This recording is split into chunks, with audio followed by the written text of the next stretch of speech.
Em meio à escuridão, a partir do nada, tudo se criou.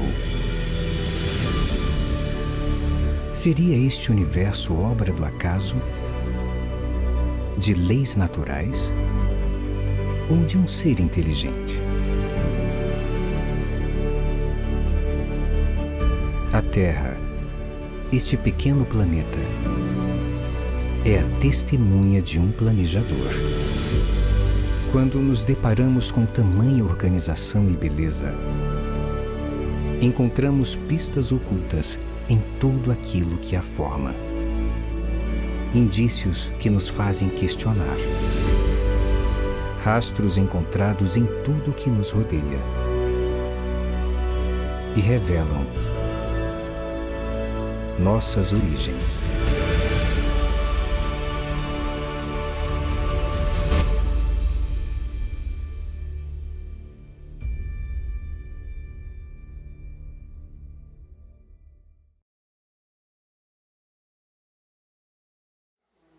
Graça e paz do Senhor Jesus. Louvado seja Deus pela oportunidade que temos de nos reunir em tempos de liberdade para juntos estudarmos a Palavra de Deus, meditarmos sobre as decisões, as implicações das escolhas que temos feito em nossas vidas.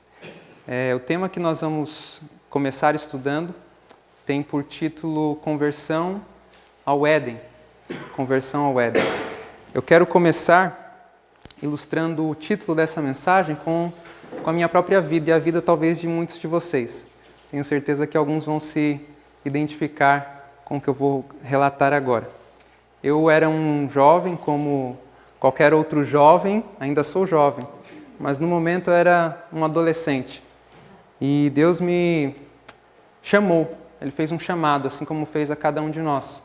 Um chamado para aceitarmos o Evangelho, as boas novas de salvação. E ao aceitar o Evangelho e a verdade para este tempo, houve o que temos aqui por título na primeira palavra. Houve uma conversão. Deus, ao fazer o chamado, quando nós aceitamos a necessidade de que haja uma conversão na nossa vida. E o que seria uma conversão? Uma conversão não é simplesmente eu estar indo aqui e me colocar para o lado direito, ou simplesmente me colocar para o lado esquerdo, ou voltar 45 graus. Não. O que é uma conversão? É você voltar 180 graus. Então, como todo adolescente, como todo jovem que cresce numa cidade grande, eu sou natural de Santos, São Paulo, eu estava caminhando para a busca de um sucesso profissional e ganhar dinheiro, enfim. Mas ao conhecer o Evangelho, houve uma conversão. E essa conversão precisa ser de 180 graus. E aí a gente se depara com o texto de Joel capítulo 2. É o primeiro texto que eu quero ler com vocês. Joel capítulo 2 e o verso 12. Vejam o que nos diz a palavra do Senhor. Verso 12 diz: Ainda assim, agora mesmo, diz o Senhor, convertei-vos a mim de todo o vosso coração, e isso com jejuns, e com choro e com pranto. Então, quando Deus ele nos encontra, Ele fala para nós, convertei-vos a mim de todo o vosso coração. Não metade do coração, não uma parte do coração, mas uma conversão de todo o coração. Toda a vida, todas as áreas da nossa vida precisam ser colocadas nas mãos do Senhor, precisam ser entregues ao Senhor. E nós vivemos no tempo em que o Éden logo será restaurado. Amém. Nós estamos prestes a, pela graça de Cristo, estarmos naquele dia na coroação do Rei dos Reis. E eu pergunto para vocês, o que aconteceu com o Éden, com o Jardim do Éden? Ele foi tomado da terra antes do dilúvio. Deus havia retirado o Éden da terra e ele está reservado para que novamente ele possa ser colocado na capital do universo. O que vocês acham dessa imagem?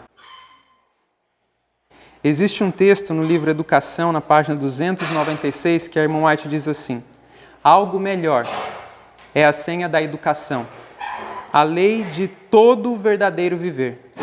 Cristo oferece, em lugar do que quer que nos ordene renunciar, algo melhor. Então, aquilo que definiu o início do conflito aqui na Terra é o que irá definir o final do conflito que começou aqui nessa Terra. Eu confio realmente em Deus? Ou eu desconfio das palavras do Criador e passo a dar ouvido à voz sutil, mas persistente da serpente? Porque o pecado de Adão e Eva, antes de mais nada, foi o de desconfiar, de não acreditar que Deus realmente tinha reservado o melhor para eles. E hoje, se nós novamente não crermos que Deus tem algo melhor para nós, nós vamos continuar presos neste mundo, agarrados, afeiçoados às coisas que o inimigo tem colocado ao longo da nossa vida, ao longo da nossa formação, da nossa educação diante de nós. Então, eu preciso confiar quando eu leio a palavra de Deus, quando eu encontro preciosas verdades na sua palavra, eu preciso crer que aquilo é o melhor para mim. Então, do início ao fim, confiamos em Deus, mas para confiarmos em Deus precisamos conhecê-lo. Precisamos conhecê-lo. E quando nós conhecermos a Deus, como nos é dado o privilégio de o conhecer, nossa vida será de constante obediência, como foi a de Jesus Cristo. Porque o amamos. Porque Ele é o maior e o melhor em nossas vidas. E nós precisamos desenvolver essa amizade com Cristo Jesus. Então Ele tem algo melhor para nós. Sempre que Ele pede algo para nós renunciarmos, Ele tem algo muito maior, muito melhor. Quero começar com uma pergunta. Quem foi o primeiro agricultor? Deus. Gênesis 2:8 diz que antes de Adão plantar qualquer coisa, fala que o Senhor plantou um jardim no Éden. Então Deus foi o primeiro agricultor. E cada um de nós aqui, todos nós aqui, somos, em certa medida, também agricultores. Você sabia disso? Cada um de nós somos agricultores. Sempre que nós acordamos, nós podemos ouvir ressoar as palavras de Jesus quando contou a parábola em Mateus 13. Eis que o semeador saiu a semear. E o que é que nós semeamos? Palavras, gestos, atitudes. E as sementes que nós temos em nossa aljava são sementes que estão contribuindo para o crescimento de bons frutos nas vidas das outras pessoas com quem nós entramos em contato? Ou será que estamos semeando contendas, inveja, críticas? Então, todos nós, em certo sentido, somos agricultores. E nós precisamos aprender com o grande agricultor como plantar, que tipo de sementes levar. Nós vamos ver que tipo de agricultor nós precisamos ser, que tipo de agricultor nós precisamos ser. A primeira parte que nós vamos falar aqui vai ser o Éden restaurado. E agora nós vamos fazer, após lermos essa citação, um estudo bíblico. Nós vamos folhear os textos da Bíblia para que, comparando texto com texto, nós possamos chegar a uma conclusão, possamos ter um contexto geral do que a Bíblia fala sobre voltar ao Éden. E nós vamos ver como que isso pode acontecer nas nossas vidas. Então, qual que é o tema central da Bíblia? O livro Educação, na página 125, e é um texto que eu gostaria que nós tivéssemos em mente, ele diz para nós o seguinte, que o tema central da Bíblia, o tema em redor do qual giram todos os outros no livro, é o plano da redenção. E aí ele diz o que é o plano da redenção. É a restauração da imagem de Deus na alma humana. Então, o plano da redenção, que é o tema central de toda a Bíblia, é a restauração do caráter de Deus na alma humana. E nós vamos ver como que isso aconteceu estudando agora os versos bíblicos. Uma outra pergunta.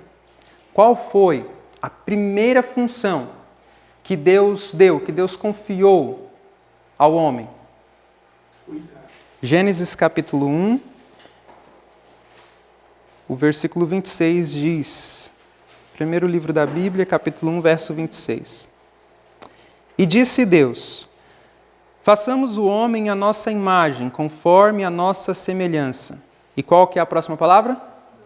Domine sobre os peixes do mar, e sobre as aves dos céus, e sobre o gado, e sobre toda a terra, e sobre todo réptil que se move sobre a terra. Ainda o verso 28. E Deus os abençoou, e Deus lhes disse: frutificai e multiplicai-vos, e enchei a terra, sujeitai-a e dominai sobre os peixes do mar, e sobre as aves dos céus, e sobre todo animal que se move sobre a terra. Então, a primeira função que Deus dá ao homem é o domínio dessa terra. A palavra domínio, nós vamos pegar aqui a raiz das palavras no hebraico, porque é interessante, as palavras elas são bem semelhantes e nos ajudam a ter uma compreensão melhor do que Deus estava querendo dizer. Quando fala para Adão que ele deveria dominar, é no sentido de reinar. Ele tinha o cetro, ele era o mordomo dessa terra. Ele tinha o governo em suas mãos dessa terra. Ele era o representante legal, colocado, estabelecido por Deus. Só que nós conhecemos a história. E, infelizmente, o homem, ele pecou. Ele transgrediu a palavra de Deus. E aconteceu com ele, com os nossos primeiros pais, o que está relatado lá em Romanos capítulo 6. Vamos abrir Romanos capítulo 6. O verso 16 de Romanos capítulo 6. E o verso 16. E a palavra aqui no grego, para domínio, é a mesma referente a domínio lá em Gênesis, no Antigo Testamento. Não sabeis vós que a quem vos apresentardes por servos para lhe obedecer, sois servos daquele a quem obedeceis? Ou do pecado para a morte, ou da obediência para a justiça? Então o texto fala que a quem eu me apresento para obedecer, deste eu sou servo. Infelizmente, os nossos primeiros pais se apresentaram à serpente para lhe obedecer. E desta se tornaram servos. Mas a história não parou por aí. Deus tinha um plano. E pela graça de Cristo Jesus, pela promessa de que a serpente seria ferida, nós temos novamente a oportunidade de um dia retomarmos a este domínio. Vamos ler o verso 13. Verso 13 diz o seguinte para nós, verso 13 e 14.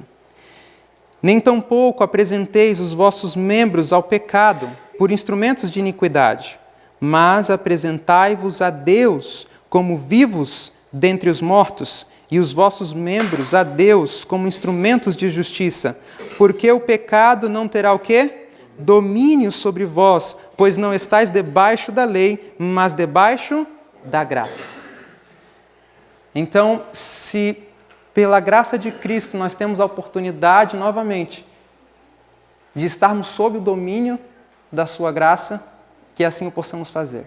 Nos apresentar a cada dia diante de Deus. Cristo nos garantiu essa oportunidade de a cada dia, novamente, nos apresentarmos diante de Deus para servi-lo e dele sermos servos por meio do reino da graça. Vamos ler um outro texto, João capítulo 14. Vamos voltar um pouquinho aí no Evangelho de João, capítulo 14. Quando o homem peca, Adão passa o governo deste mundo, ele passa o cetro que estava em suas mãos para as mãos de Satanás.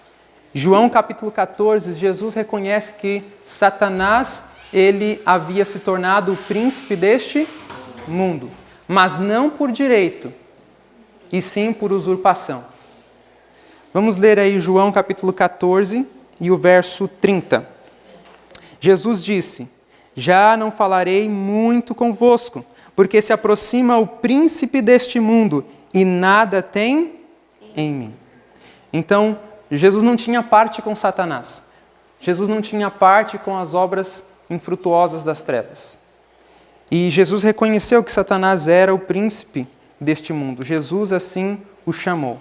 E em Jó capítulo 1, versos 6 a 7, não precisam abrir lá, mas Satanás ele vai ousadamente como que sendo um representante deste mundo. Então, em Jó capítulo 1, versos 6 a 7, Satanás ele pretende ser um representante desta terra. E nós sabemos que até a cruz, Satanás tinha acesso ao céu. Mas após a cruz, todas as suspeitas, ou ainda faltava ser algo conciliado no céu para que Satanás não tivesse mais acesso ao céu. E ficou claro quando Jesus veio aqui quais eram as intenções de Satanás ao conduzir para o meio da nação judaica a morte de Cristo Jesus. Em Lucas 4:6, Lúcifer ele reconhece o que aconteceu no Éden. Vejam aí o que diz as palavras de Lucas, capítulo 4 e o verso 6. Vejam o que no deserto da tentação, Lúcifer diz a Jesus. Lucas 4:6 diz: E disse-lhe o diabo: Dar-te-ei a ti todo este poder e a sua glória, porque a mim me foi entregue e dou a quem quero. Você só pode dar algo que lhe pertence. E Satanás fala que a terra lhe foi entregue.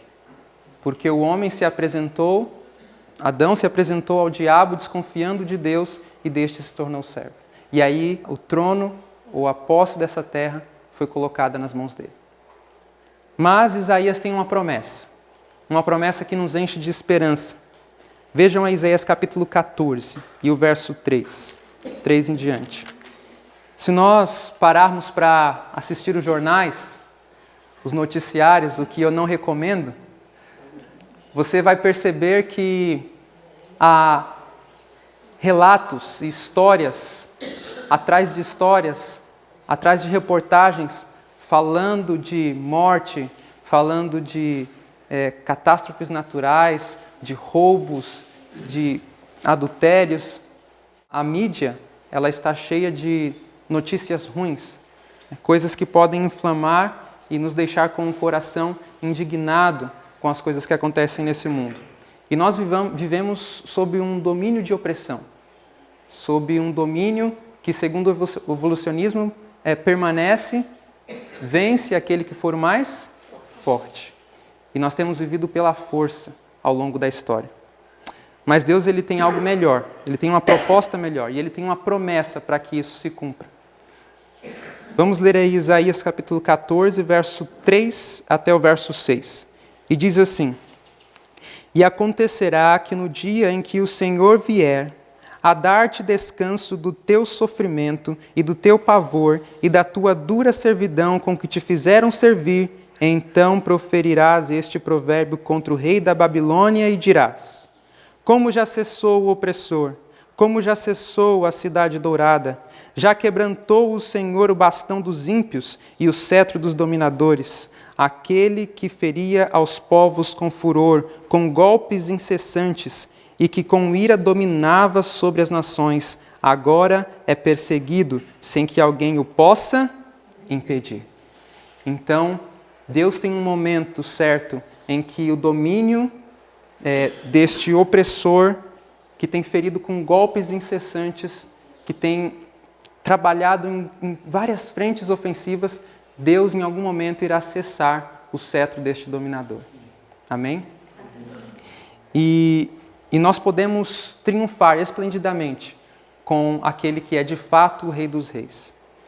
E Ele tem promessas que nós precisamos guardar e avançar com elas em nossos corações. Um texto mais que fala da restauração, da quebra do domínio opressor para a restauração de um reino maior e mais excelente. Miqueias capítulo 4.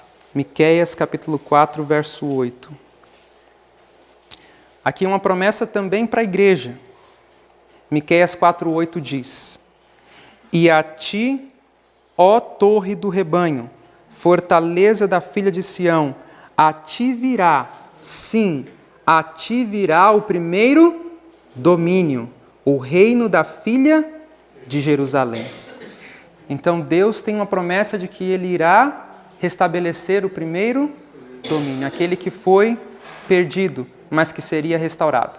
E por meio de que Deus quer fazer isso? Daniel capítulo 7. Como Deus pretende restaurar o primeiro domínio, trazer de volta o primeiro domínio a Jerusalém. Daniel, vamos voltar aí um pouquinho, capítulo 7, verso 10. Diz assim: um rio de fogo manava e saía de diante dele. Milhares de milhares o serviam e milhões de milhões assistiam diante dele. Assentou-se o juízo e abriram-se os livros. Por meio de um juízo, Deus irá restaurar o primeiro domínio. Vamos avançar para o verso 13 e para o verso 14. Diz assim: eu estava olhando nas minhas visões da noite. Daniel aqui está dizendo: e eis que vinha nas nuvens do céu um como filho do homem, e dirigiu-se ao ancião de dias, e o fizeram chegar até ele. E foi-lhe dado o quê? O domínio, e a honra, e o reino, para que todos os povos, nações e línguas o servissem. O seu domínio é um domínio eterno, que não passará, e o seu reino tal, que não será destruído. Antes de nós lermos os últimos versos, do 26 em diante, vamos fazer algumas considerações.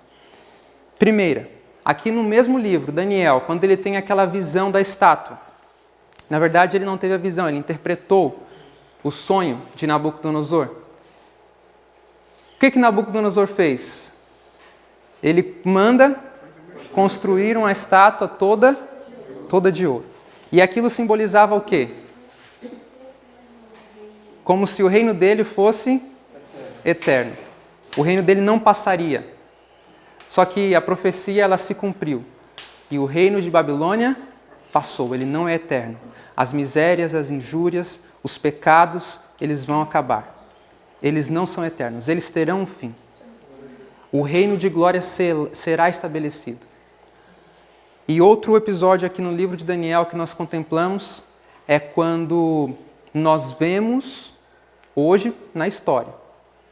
Mas o que poderia ser escrito do que aconteceu no período da Idade das Trevas, acredito que não foi escrito. Porque foi um período onde o poder visível de Satanás, que era o papado, pôde reinar, de 538 a 1798 depois de Cristo.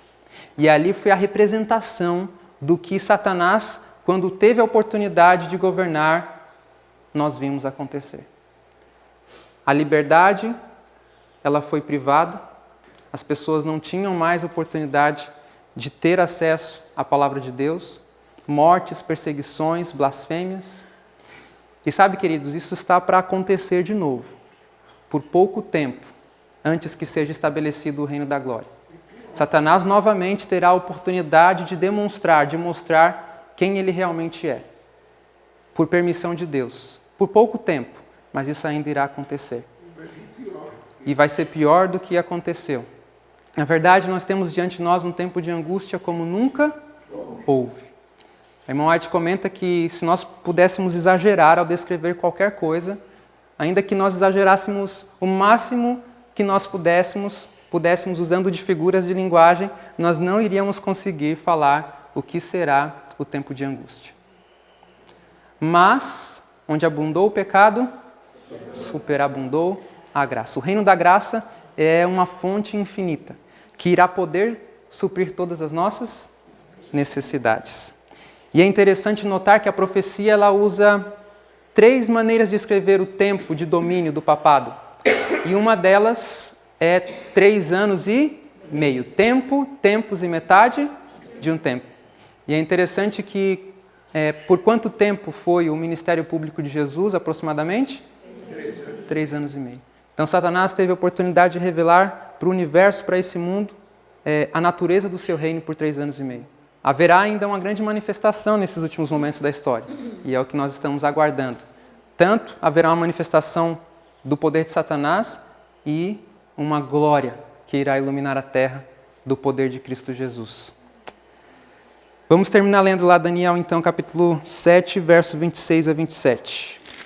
Diz assim: mas o juízo será estabelecido. E quando que começou o juízo que nós vemos aqui no capítulo, que nós vimos no capítulo 7, verso 13 e 14? Quando o ancião de dias, ele se dirige, né? Aquele que está no trono. Ali nós temos o início do juízo investigativo. E aí no verso 26 esclarece mais isso, depois do domínio papal, e fala: mas o juízo será estabelecido, e eles tirarão o seu domínio para o destruir e para o desfazer até ao fim. E o reino e o domínio e a majestade dos reinos debaixo de todo o céu serão dados ao povo dos santos do Altíssimo, e o seu reino será um reino eterno, e todos os domínios o servirão e lhe obedecerão. Então aqui é a promessa de que isso irá acontecer, e Deus o faz por meio do juízo. João 12, 31, Jesus disse, nós não vamos abrir lá, que o príncipe deste mundo seria expulso. Ele viu Satanás sendo expulso, ele perdeu a oportunidade, foi a segunda queda de Satanás, né? A primeira foi no conflito que iniciou-se no céu, e a segunda quando ele não pôde mais entrar no céu após a morte de Cristo na cruz. E agora nós queremos entrar numa parte mais prática. A questão do domínio, ela não tem a ver só com o domínio dessa terra, mas além do homem perder o domínio dessa terra, ele também perdeu o domínio de si mesmo. E nós vemos essa questão do domínio logo aqui no início.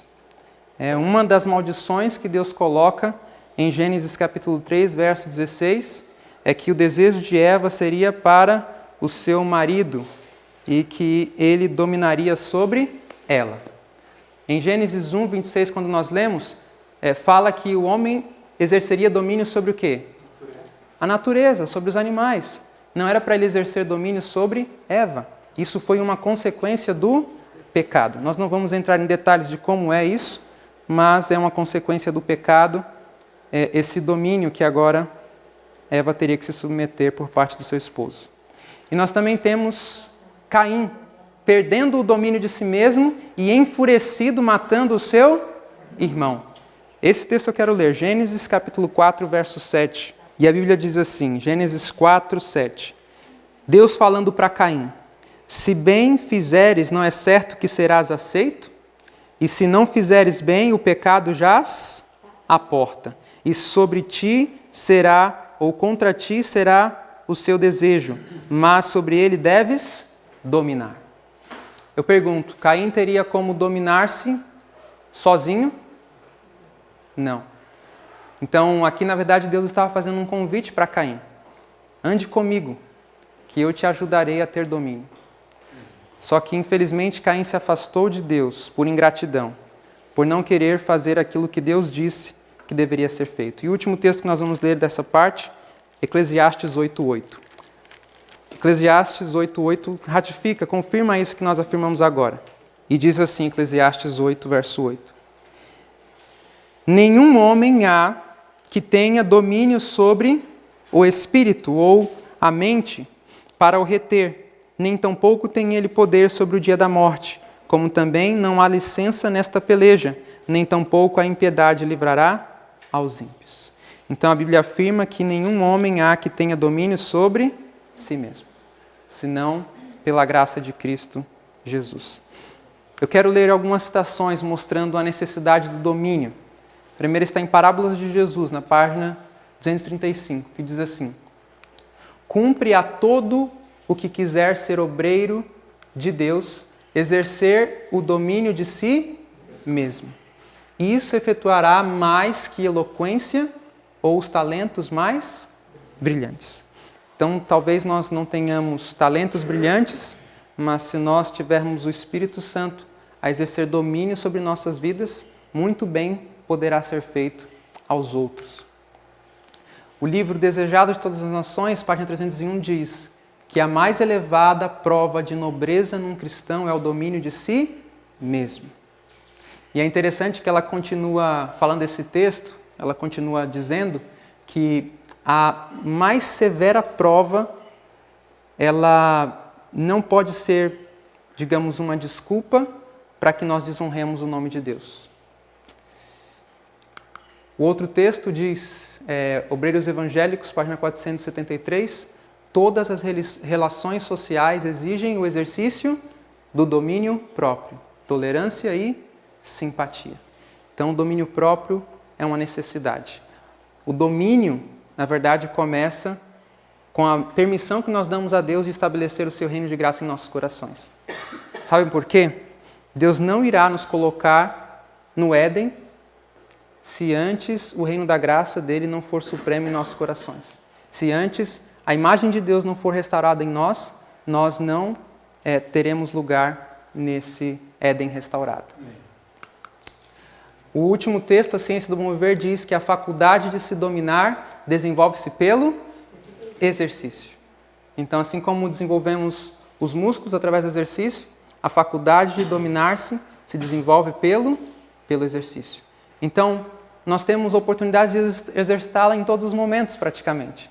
Enquanto estamos conversando com alguém e parece que eu não quero mais ficar ouvindo aquela pessoa falar, eu preciso ter domínio próprio, paciência para continuar ouvindo aquela pessoa ou não. Talvez numa mesa, no momento de se alimentar, eu preciso exercer domínio próprio também. E o domínio próprio é algo que está presente diante de nós em todos os momentos. Se eu estou no trânsito, eu preciso ter domínio próprio, domínio dos meus pensamentos, sentimentos. Os dois textos aqui de Provérbios, um é interessante, fala que como cidade derrubada sem muro, assim é o homem que não pode conter o seu espírito. E o outro fala que para Deus é melhor um homem que domina o seu espírito do que um herói de guerra que conquista uma cidade. Então, o que tem mais valor para Deus? Um Alexandre o Grande, que conquanto tenha expandido o seu domínio tão rapidamente, mesmo jovem, mas era um homem intemperante, glutão, pervertido sexualmente. Então, para Deus é mais importante uma pessoa que talvez não foi vista por ninguém, mas exercitou o domínio próprio, porque dependeu da graça de Cristo Jesus, porque clamou uma promessa de Cristo Jesus. Então, para Deus é mais importante isso do que aqueles grandes homens que foram exaltados nos livros ou são exaltados nas telas do cinema. Então, Deus não vê como vê o homem. E Jesus, meu modelo, página 286, diz o seguinte: um dos mais deploráveis efeitos da apostasia original foi a perda do poder de domínio próprio por parte do homem. Unicamente à medida que esse poder é reconquistado, pode haver real progresso. Então, sem domínio próprio, será difícil nós crescermos em santificação. Será difícil nós crescermos em graça. E é interessante notar que Deus, para explicar isso daqui para nós, Ele colocou da seguinte maneira. Nós, seres humanos, nós temos faculdades mentais. E nós temos 3 faculdades que nós podemos chamar de faculdades superiores, que é a consciência, a razão e o juízo. E nós temos 2 faculdades inferiores, que são as paixões e os apetites. Deus nos criou com paixões e apetites, mas antes do pecado, paixões e apetites estavam em sujeição às faculdades superiores. E o que acontece com a entrada do pecado?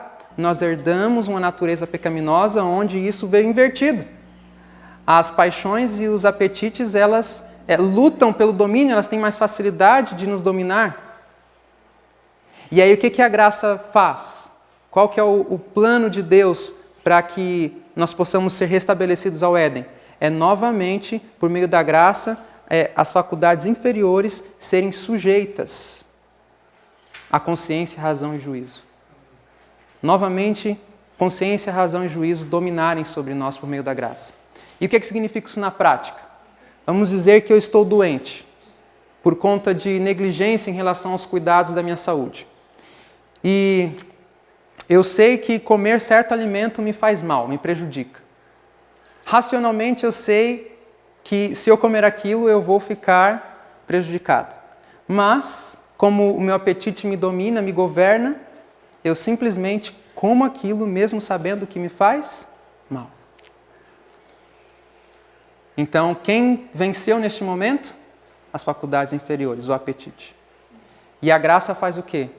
Me ajuda a resistir, me ajuda a permitir que consciência, razão e juízo dominem novamente. Isso é o efeito da graça no coração. Eu quero avançar lendo com vocês algumas citações agora do Espírito de Profecia que apontam para isso, para esse retorno ao Éden. Vamos só pensar nas palavras de Jesus aqui em Mateus 19. quando ele conversa com os fariseus, os líderes da época, dos seus dias, ele aponta como ideal para o ser humano o quê?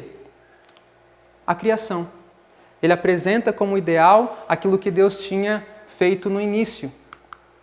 E em Atos, esse é um texto que eu quero ler com vocês, é um texto importante. Quando Pedro estava pregando, ele faz menção à restauração de todas as coisas, a esse dia que nós aguardamos. E essa é a maior promessa da Bíblia para nós hoje. Atos, nós vamos ler aí o capítulo 3, verso 20.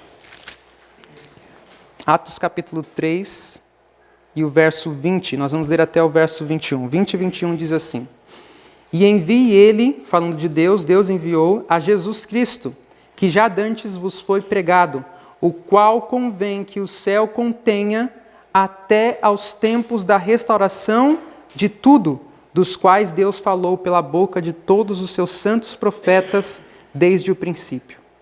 Então o céu tem retido, o céu tem contido Jesus até o tempo da restauração de todas as coisas. A restauração de todas as coisas. Então Jesus está esperando esse dia. Jesus está esperando esse tempo, esse momento. E é interessante que lá em Apocalipse, como que Jesus se apresenta para a última igreja? Para a igreja do último período histórico de pecado nesse mundo. Vocês se lembram? Antes, logo na apresentação dali da saudação, como que ele se apresenta? O que ele diz a respeito dele? Isso, e o que mais? Não, vocês não estão chegando na palavra certa. Apocalipse 3,14. Vamos ler. Vamos ler? Apocalipse 3,14. E ao anjo da igreja de Laodiceia escreve: Isto diz o Amém, a testemunha fiel e verdadeira, o princípio da criação de Deus. Eu pergunto, por que Jesus se apresenta para a última igreja da série aqui das 7 do Apocalipse? Por que ele se apresenta como o princípio da criação de Deus?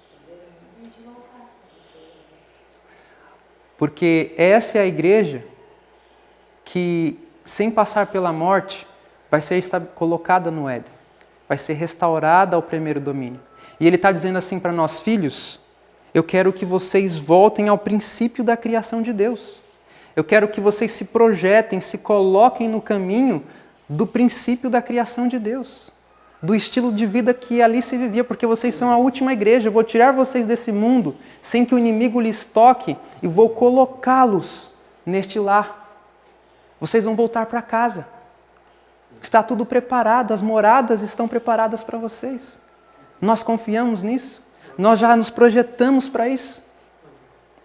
Nós já temos permitido que a graça comece a moldar o nosso caráter para isso.